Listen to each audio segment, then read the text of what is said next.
What is going on, my loveliest FreeMelons? It's very good to see you again. Thank you for joining me here on the FreeMelon Society. My name is Eli Martyr. It always amazes me that you guys out there, sometimes in the comments, you ask questions on lectures that I'm immediately preparing for the very next episode. It's funny. Sometimes you guys are psychic. I don't know how you do it, but anyway, last video I made, one of our lovely subscribers made a comment, and I was like, holy smokes, that's exactly what I wanted to talk about next. What I wanted to talk to you about today is a continuation of something that I touched on before on the nature of stimulation and the law of stimulation. If you haven't seen the lecture I did on this, then make sure to check that out prior to watching this, or not, do whatever you want. But anyway, I'll post a little link for you guys so that you can check that video out. And in that video, I pretty much encapsulated what the differences were between vital stimulation and non-vital stimulation. Vital stimuli would be those types of stimulation that are essential for life. So like sunlight, air, food, water, that kind of thing. Where non-vital stimuli are stimuli in your body that are not essential to life. Smoking, coffee, tea, chocolate, these types of things. These types of stimulants that excite the body into a heightened modality of metabolic activity. But that heightened state of irritation, okay, we talked about how irritation and stimulation were really the same thing. So when you put these stimulants into your body, the irritation that those harmful compounds subject your body to, your body responds to that irritation by increasing the rate of all the metabolic processes in order to get them out of the body as fast as possible, right? So it's like you speed up the work. The digestive process, the sweat process, all of these different processes, they go into a heightened mode of activity. That heightened mode of activity is done intelligently by your body so as to remove the toxins as quickly as possible from the system. Now, when that happens, you perceive it on the surface as increased energy, because literally all of the metabolic processes have been bumped up a notch so as to get the poisons out, but you feel that as increased energy, which makes you think that you have gained energy. So you drink the coffee, right? The coffee is acidic. It's very toxic. Your body says, holy shit. It ramps up all the metabolic processes to more expeditiously fumigate and purify the system from or of the coffee compounds. And so in that state of excitation, you feel extra energy. You haven't been given extra energy. It's just the stimulant nature of the coffee that is taxing your own personal vital reserves. But it's not yielding you energy, which is why there's such thing as the coffee crash or the chocolate crash or the sugar crash or whatever. These crashes don't happen when you eat vital stimuli or when you behave in ways that yield your body vital stimuli. Okay, but they do happen with non-vital stimuli. So the question that I want to answer in this lecture is why? See, this is a very good question. Why is it that we can get addicted to non-vital stimuli that are toxic to us? This is a very good question. Why on earth would Mother Nature design our bodies so that we can actually crave and want things that are not good for us? Smokers. Why on earth would a smoker crave cigarettes? Why on earth would a coffee drinker crave coffee? Why on earth would a chocolate connoisseur crave chocolate if these things are poisonous to our system? So what is happening in our system that is drawing us to these things that are not good for us? Okay. So in order to do that, I'm going to read you an excerpt from Sylvester Graham's work in the mid-1800s, 1840, I believe, Science of Human Life, where he goes on and on in extreme detail about this very topic. All excitants, I have said, increase the vital action of parts with which they come in contact. And when they are powerful and the quantity considerable, and the organ or part on which they act an important one, such as the stomach, their local effects is sympathetically felt by the whole organic domain, and the whole system is thrown into an increased action by sympathetic excitement or irritation. So we'll pause right there for a second. I always want to just kind of put this in my own words because I want to make sure everyone is following me word for word here. What he's saying is even though a stimulant might have a more profound localized effect, so maybe the stimulant affects the stomach, for example, more directly than anything else, the whole body is thrown into disarray because the whole body is acting in unison, in sympathy, right, to correct the damage that is being done to one organ. Right? Your body doesn't understand separation. Everything works in harmony. So when one thing is affected, the whole system is affected. Okay? Continuing on. Others are rapidly taken up by the absorbance and diffused throughout the body, exciting every part to increased action by their immediate presence. These are called diffusible stimulants. Now, here's the important part that we're going to get to, okay? This is the answer to the question that everyone has had about why stimulants are addictive. But while the stimulation produced by these different substances, when the system is accustomed to them, is identified in the mental consciousness with that which is produced by the natural appropriate stimuli, giving a sense of satisfaction and increased vigor and enjoyment, yet the physiological action which they cause is of a very different character. The natural and appropriate stimuli of the system always excites the parts on which they act to the performance of their function, and the stimulation which they produce increases the functional energy of the organ. But the action caused by those foreign substances which are used purely for their stimulating effect is the action of vital resistance, or what is called vital reaction, a rallying of the vital forces to resist and repel and expel the offending and disturbing cause. This stimulation, therefore, while it lasts, though it increases the feeling of strength and to some extent the muscular power of voluntary action, yet it never in any case increases the functional energy of any of the organs concerned in assimilation and nutrition. But, on the contrary, always diminishes the functional powers of these organs and retards their functions and deteriorates their functional results. So there you have it. Now don't worry, just in case you missed it, I'm going to explain what I just read and I'll give you a little bit of an analogy as well. It's much the same way as, okay, let's see here. Kind of just coming up with this on the fly.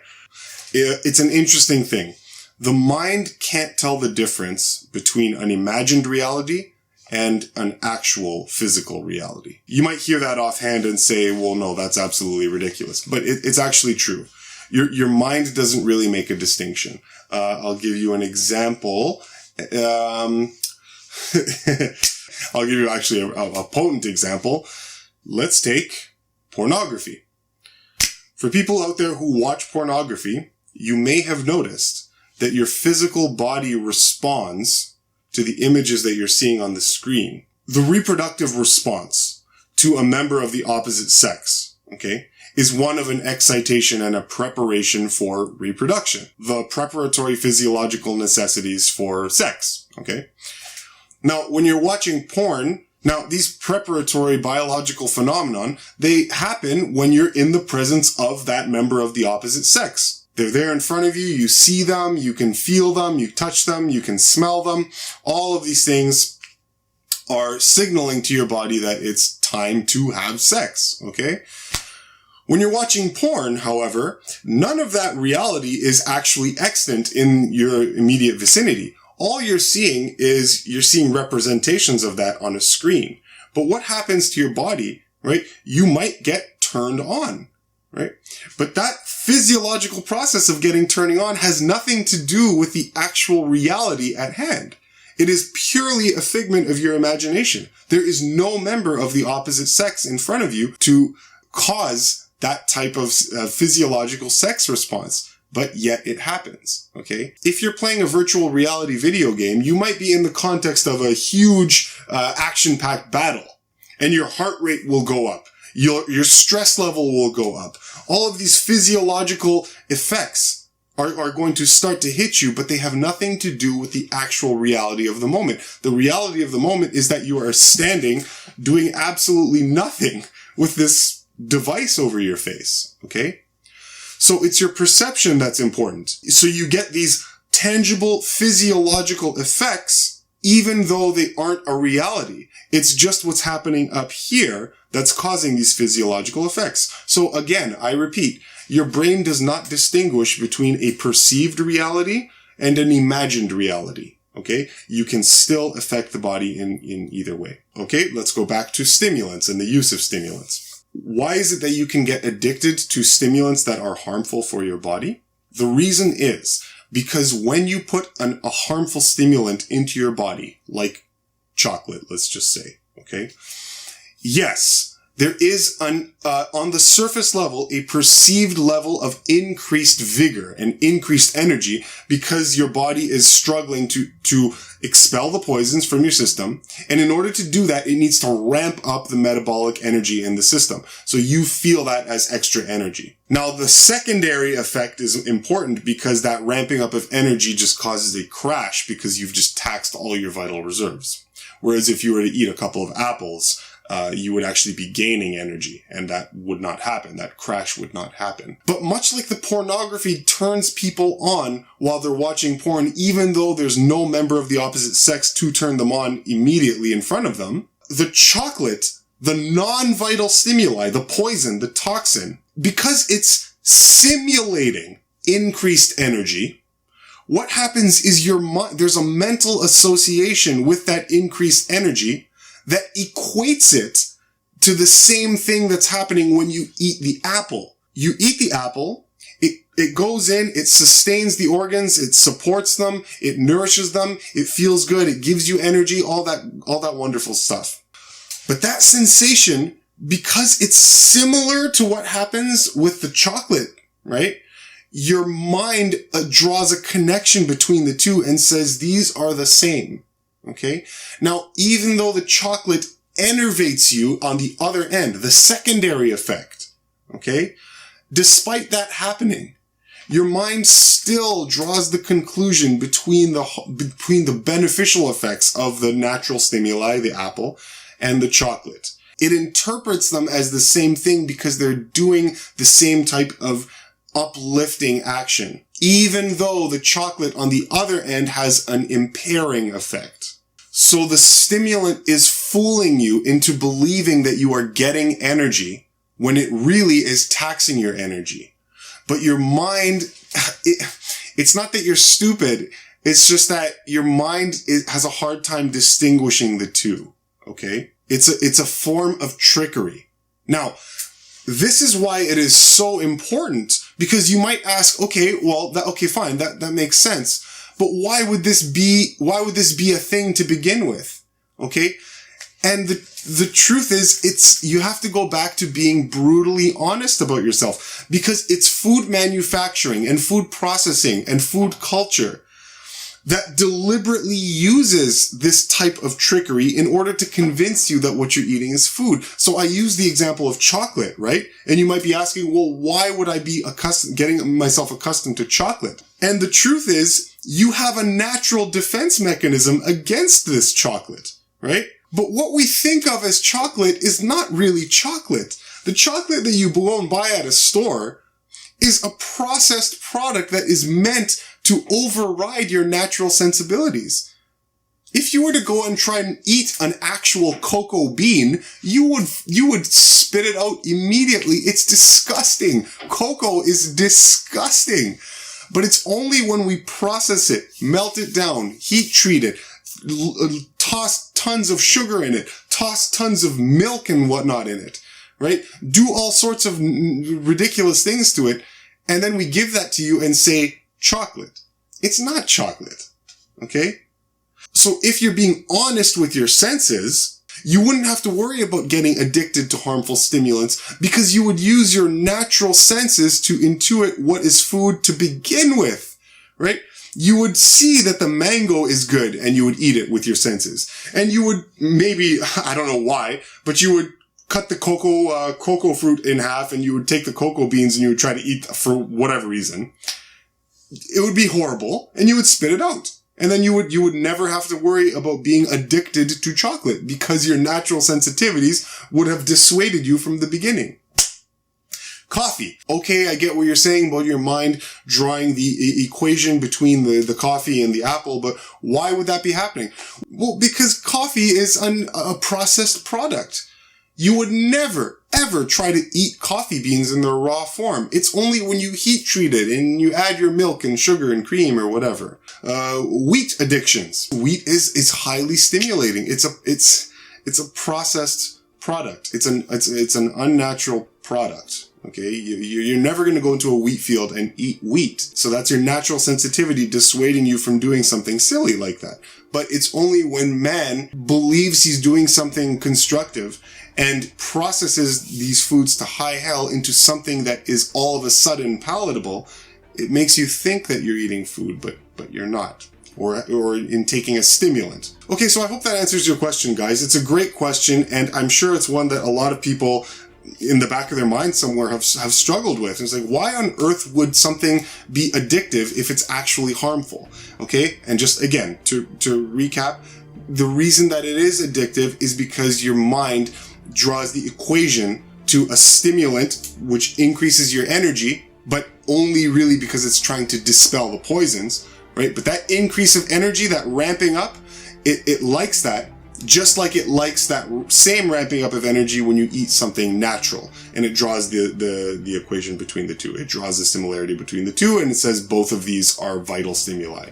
The difference is the non-vital stimuli, that the poison, has a secondary effect of complete enervation. Okay? So that is why that you can get addicted to things that are not good for you.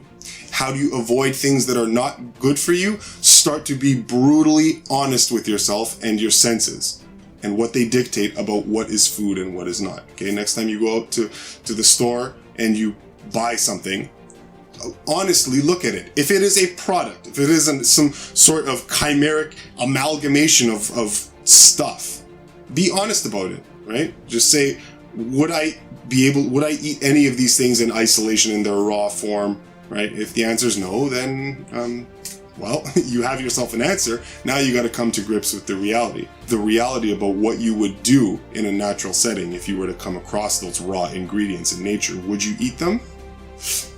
Probably not, right? You want to test me on that? Be my guest. Go out and eat raw cocoa beans. Go out and eat raw coffee beans. It becomes very, very difficult to argue against just plain natural truths. It becomes very difficult to argue against them. So, experiment if you want, but in the end, you'll see that this is correct. All right, guys, that's it for now. Thank you so much for joining me. If you found this video useful, then make sure to subscribe to the FreeMelon Society. I'm always putting up videos like this, stuff that is going to be beneficial for you. Share this if you like, give it a thumbs up. And yeah, that's it for now, guys. Thank you very much for joining me, and I will see you next time here on the FreeMelon Society. Did I tell you to subscribe already?